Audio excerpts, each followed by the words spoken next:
नमस्कार मंडळी. प्रत्येक यशस्वी व्यवसाय मागे असतं एक निश्चित ध्येय आणि त्यासाठी केलेली जीवतोड मेहनत. ध्येयपूर्तीच्या याच प्रवासात एमईए प्रत्येक व्यावसायिकाच्या मागे ठामपणे उभं असतं. यावर्षी एमईएने एक असा एक्स्पो आयोजित केलाय जो प्रत्येक मराठा व्यावसायिकाला जागतिक स्तरावर घेऊन जाईल. अर्थातच एमईए इंटरनॅशनल बिझनेस एक्स्पो 2026 आणि याच जागतिक प्रवासाचे अभिमानास्पद भाग म्हणजे आज आपल्यासोबत उपस्थित आहेत शौर्य टेक्नोसॉफ्ट प्रायव्हेट लिमिटेडचे director mister Abhay Singh Jagtap sir.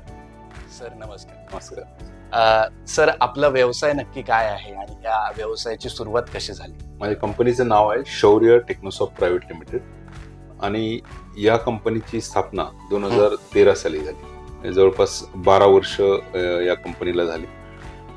He basically IT company आहे. IT आणि सॉफ्टवेअर डेव्हलपमेंट कंपनी आहे आणि या कंपनीमध्ये 13 पासून हा 12 वर्षाच्या प्रवासात आता साधारणपणे 400 लोक माझ्याकडं काम करतात आणि IT मध्ये येण्यापूर्वी मी ऍक्च्युली सिव्हिल इंजिनियर, परंतु IT मध्ये 13 पासून सुरुवात केली.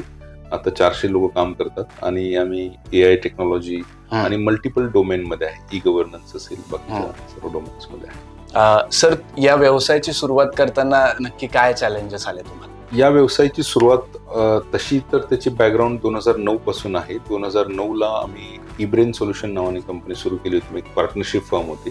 मी जॉब करत होतो. म्हणजे माझ्याच 2008 ला माझं लग्न झालं. माझ्या ग्राउंड फ्लोअरवर माझा फ्लॅट होता. त्यातलं एका बेडरूम जे होतं त्याला एक बॅकडोर एंट्री पण होती.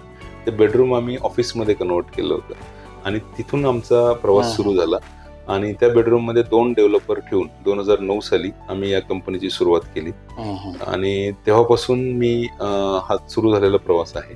2009 ते 13 मध्ये ती पार्टनरशिप फर्म होती, परंतु काही कारणाने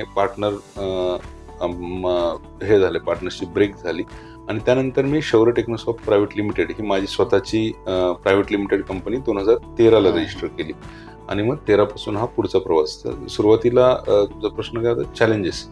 सुरुवातीला बेसिकली मी पार्टनर्सवर पण डिपेंड होतो आणि माझं IT बॅकग्राऊंड नव्हतं. बेसिकली मी MTech आहे सिव्हिलमध्ये, स्ट्रक्चरल इंजिनिअरिंगमध्ये आणि त्यानंतर मी UPSCचे 4 वेळा मेन्स दिली होती. त्याच्यामुळं बऱ्यापैकी टाइम माझा हा स्पर्धा परीक्षेमध्ये गेला. MPSC परीक्षा मी इरिगेशन डिपार्टमेंटला डेप्युटी इंजिनियर म्हणून, असिस्टंट इंजिनियर क्लास 1 म्हणून सिलेक्शन झालं होतं. परंतु व्यवसायात प्रायव्हेट सेक्टरमध्ये राहायचं की गव्हर्नमेंटमध्ये जायचं या कन्फ्युजनमध्ये शेवटी मी प्रायव्हेट सेक्टरच निवडलं, कारण माझी स्वप्न मोठी होती आणि गव्हर्नमेंट सेक्टरमध्ये राहून मला ती पूर्ण करता येईल असं वाटत नव्हतं ॲज अ गव्हर्नमेंट ऑफिसर. म्हणून मी प्रायव्हेट सेक्टर निवडलं. सुरुवातीचा काळ आर्थिक चणचण असते, पैसे नसतात आणि अशा परिस्थितीत आपण उद्योग सुरू करतो. पगारातलेच काही पैसे आपण दुसऱ्या मुलांच्या पगारावर घालवतो आणि सुरुवातीची जी 4-5 वर्ष होती अत्यंत हालाकीची गेली. माझ्या घराचे हप्ते सुद्धा माझे मित्र भरत होते. म्हणजे मला घराचे हप्ते भरायला पण पैसे नसायचे. दर महिन्याला 1 तारीख आली की ते माझा खूप पुढे मोठे प्रश्न निर्माण व्हायचे की या जी मुलं आपण ठेवलीत त्यांचे पगार कसे करायचे. आणि अशा परिस्थितीत सुरू झालेला हा प्रवास आहे आणि आता बरं वाटतं की एक चांगली सेटल्ड कंपनी या ठिकाणी उभी आहे. सर, एका छोट्या रूम पासून सुरू झालेला हा प्रवास आज इतका मोठा झालाय, तर तुम्ही इतके वर्ष या इंडस्ट्रीमध्ये स्वतःला मस्तपैकी जम बसवलाय, तर इतर जे काही बिझनेसेस आहेत तर आपला बिझनेस त्या इतर बिझनेसेस पेक्षा कसा वेगळा आहे? मी जेव्हा सुरुवात केली 2013 पासून, तेव्हा मला असं जेव्हा सुरुवातीला मी फंबल करत होतो, मला व्यवस्थित बिझनेस मिळत नव्हता. पहिली 2-4 वर्ष माझी जेव्हा गेली तेव्हा माझ्या अनेक मित्रांनी मला असं सजेशन दिलं होतं जे IT फील्डमध्ये, की तुम्ही ओव्हरसीज बिझनेस, ऑफशोर बिझनेस का बघत नाही? तिकडून आपल्याला काम मिळतं, मग आपण डिलिव्हर करतो, आपल्याला चांगले पैसे मिळतात. परंतु तेव्हापासूनच माझ्या डोक्यात एक कन्सेप्ट अशी आहे की आपला देश अगोदरच खूप माग आहे. इथंच खूप मोठा गॅप आहे. आपल्या देशातल्या लोकांची इफिशियन्सी वाढवली पाहिजे, इथली प्रोडक्टिव्हिटी वाढवली पाहिजे आणि आपल्या देशाला खऱ्या अर्थानं ITची गरज आहे. आणि आपण जर बाहेरच्या देशांसाठी जेव्हा एखादं काम करत असतो तेव्हा ते लोक आपल्याकडून काही प्रोडक्ट्स बनवून घेतात. आपण लेबर सारखं काम करतो, म्हणजे लेबर सप्लायचं काम असतं ते, आणि तेच प्रोडक्ट परत इंडियन मार्केटमध्ये विकले जातात. फॉर एक्झाम्पल, तुम्ही कोणतंही मोठं ERP घ्या, SAP असो, ओरॅकल असो, तर त्यांचं बेसिक डेव्हलपमेंटचं काम इंडियामध्ये मोठ्या कंपन्या करत आहेत आणि त्याच कंपन्या परत तेच प्रोडक्ट इंडियन दुसऱ्या मॅन्युफॅक्चर कंपन्यांना खूप हाय व्हॅल्यूने विकतायत. म्हणजे आपण एक लेबरच काम बाहेरच्या लोकांसाठी करतो आणि त्याचा तसा इंडियन मार्केटला फार फायदा होत नाही. तर माझं असं मत होतं बेसिकली डोमेस्टिक याच्यावर काम करू आपण, इंडियातल्या लोकांसाठीच काम करायचं. त्यामुळे माझा प्युअर बिझनेस हा डोमेस्टिक आहे. इथल्या इंडियन मार्केटला केटर करणार आहे. इंडियातल्या लोकांची नीड अंडरस्टँड करून त्याच्याप्रमाणे कस्टमाइज केलेले आमचे सॉफ्टवेअर्स आहेत. त्यामुळे कुठेतरी फॉरेनला एखादी गोष्ट ऍप्लिकेबल असते ते इथं असते असं नाही. त्यामुळे 100% आम्ही इंडियन मार्केटला सूट असणारेच प्रोडक्ट बनवतो आणि आम्हाला इथली रिक्वायरमेंट माहिती आहे. इथलं आम्हाला या मातीतले आपण आहोत, त्यामुळे इथल्या लोकांचे प्रॉब्लेम्स आम्हाला माहिती आहे. त्यामुळे ते प्रॉब्लेम सोडवायचा आणि हाय एंड टेक्नॉलॉजी वापरून ते सोडवायचा हा आमचा प्रयत्न राहतो. त्यामुळे बेसिकली आम्ही इंडिया फर्स्ट हा अप्रोच आमच्या कंपनीचा आहे.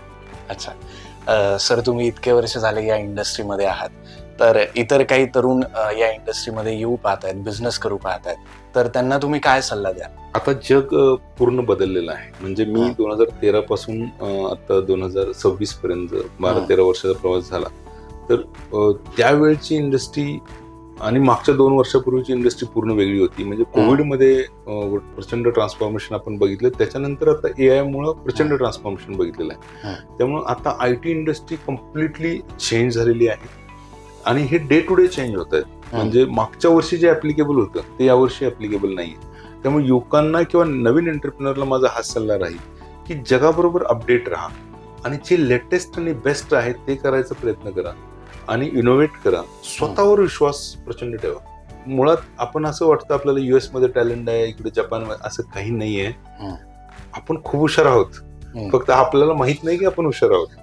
फक्त स्वतःवर विश्वास ठेवला आणि जे बेस्ट ऑफ द बेस्ट आहे तेच करायचा प्रयत्न केला ना तर definitely will succeed. Sir, MEA आणि तुमचा संबंध कधीपासून आहे? साधारण 2014-15च्या दरम्यान मी MEA बरोबर अटॅच झालो. म्हणजे जवळपास 10-12 वर्ष मला झाली.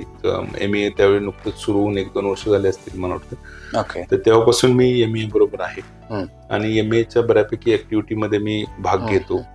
विशेषतः स्पोर्ट्स ऍक्टिव्हिटी असेल किंवा बाकीचे सगळे एक्सपो असतील किंवा MEAचे फॅमिली फंक्शन असतील. MEA आता मला एक ऑर्गनायझेशन किंवा असं संस्था वाटत नाही, ती एक फॅमिली आहे. बरोबर. म्हणजे आम्ही एकमेकांशी खूप रिलेट करतो, एकमेकांना मदत खूप करतो आणि MEAच्या मुलांना पण मी भरपूर कामं दिलेली आहेत. MEA कडून पण मला खूप फायदा झालेला आहे. मी एकमेकांना म्हणजे MEA is like a parental role माझ्या जीवनामध्ये प्ले करतो. MEA बद्दल एखादी इम्प्रेसिव्ह गोष्ट? MEA बद्दल सांगण्यासारखं भरपूर आहे, परंतु एका गोष्टीमध्ये अडकून ठेवणं अवघड आहे मला MEA ला. पण माझ्या एव्हरी वॉक ऑफ लाईफ, म्हणजे मी राजकीय जीवनात पण सुरुवात केली तेव्हाही MEAच्या लोकांनी मला मदत भरपूर केली. माझ्या व्यावसायिक जीवनामध्ये मी खूप लडखडत होतो तेव्हाही MEAच्या मोठ्या बिझनेसमॅन लोकांनी मला हातभार लावला, मला मदत केली आणि बेसिकली मेंटरिंग माझं खूप केलं चांगलं. आणि माझ्या अडचणीच्या काळात MEA माझ्या पाठीशी मोठ्या भावाप्रमाणे उभी राहिली. इनफॅक्ट माझा मोठा भाऊ जेव्हा फॉरेनमध्ये एक्सपायर झाला बाय चान्स, म्हणजे 2019ची गोष्ट आहे, त्यावेळी सुद्धा MEAचे एक मेंबर स्वित्झर्लंडमध्ये होते. त्यांनीही मदतचा हात पुढे केला. म्हणजे MEA कोणत्याही स्फिअरमध्ये, आयुष्याच्या म्हणजे आपल्या लाईफच्या सर्व स्फिअरमध्ये माझ्या बरोबर आहे. म्हणजे पर्सनल लाईफमध्ये आहे, प्रोफेशनल लाईफमध्ये आहे, सर्व स्फिअरमध्ये माझ्या बरोबर MEA आहे आणि मला एक आधार वाटतं MEAचा. MEA international business expo through तुम्ही इतर उद्योजकांना काय आवाहन कराल? MEA एक्सपो जो आहे इंटरनॅशनल बिझनेस, यामध्ये फक्त पुण्यामधले, फक्त महाराष्ट्रामधले किंवा इंडियामधलेच नाही, तर ओव्हरऑल जगातल्या सर्व मराठा उद्योजकांनी यामध्ये सामील व्हावं आणि मराठा तरुणांनी, विशेषतः नव उद्योजकांनी या MEA एक्सपोमध्ये येऊन आपल्या समाजामधील जे पुढे गेलेले लोक आहेत त्यांच्याकडून आदर्श घेऊन खऱ्या अर्थानं स्वतःमध्ये एक एंटरप्रिनरशिप डेव्हलप करण्यासाठी त्यामध्ये एक प्रेरणा घ्यावी असं मला वाटतं. सर, आपणही स्टॉल बुक केलेला आहे, तर स्टॉल नंबर वगैरे सांगू शकता? हो, नक्कीच. माझा MEA इंटरनॅशनल बिझनेस एक्सपो 2026 या एक्सपोमध्ये माझा लिगसी सेक्शनमध्ये स्टॉल आहे. स्टॉलचा नंबर आहे L7 आणि त्या L7 स्टॉलमध्ये आमच्या शौर्य टेक्नोसॉफ्ट प्रायव्हेट लिमिटेड या कंपनीचे सर्व advanced AI based IT products डिस्प्लेसाठी आहेत. यामधून खूप तरुणांना शिकण्यासारखं आहे. तर माझी तुम्हाला सर्वांना नम्र विनंती आहे की MEA इंटरनॅशनल बिझनेस एक्स्पो या 2026 या बिझनेस एक्स्पोसाठी आपण सर्वांनी नक्की व्हिजिट करा आणि आपल्याला यातून नक्कीच काहीतरी प्रेरणादायक काहीतरी शिकण्यासाठी मिळेल अशी मला पूर्ण खात्री आहे. तर आपण सर्वजण पुन्हा एकदा या स्टॉलला या एक्स्पोला या अशी मी तुम्हाला विनंती करतो. धन्यवाद.